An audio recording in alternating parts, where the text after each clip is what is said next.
Nathalie Savaricas has more on this story.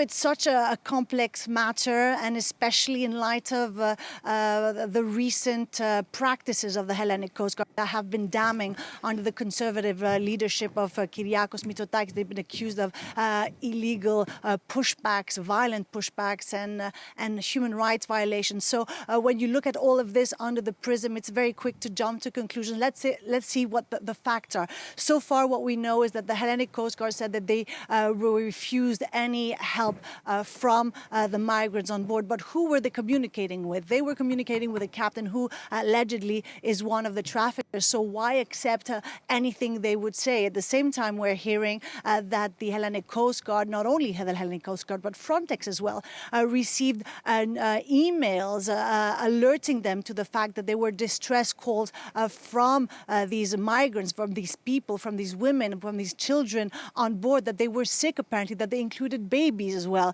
So what do you do then? The communication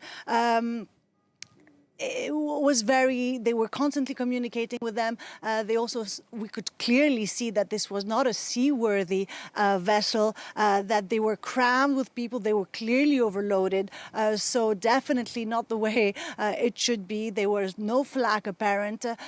Their documents would have been shady. Could they have intervened with all these elements? That is the big question mark. And did they have a duty to assist as per international law? Because this was sailing not in Greek waters, I remind our viewers. And that is the big question. Well, what the Coast Guard has been telling me is like, listen, this was a catch-22 for us because we threw a rope to them, not to kind of tow them, but kind of to keep them within our presence. But had we tried to intervene more violently, let's say, they might have tried to maneuver.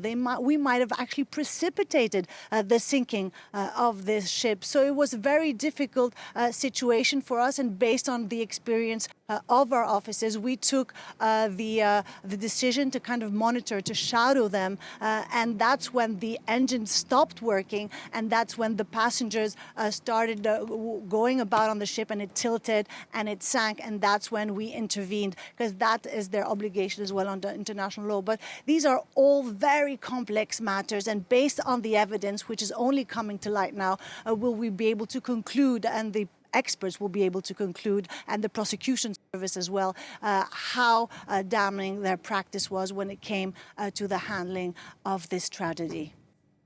Nathalie Savaricas reporting there.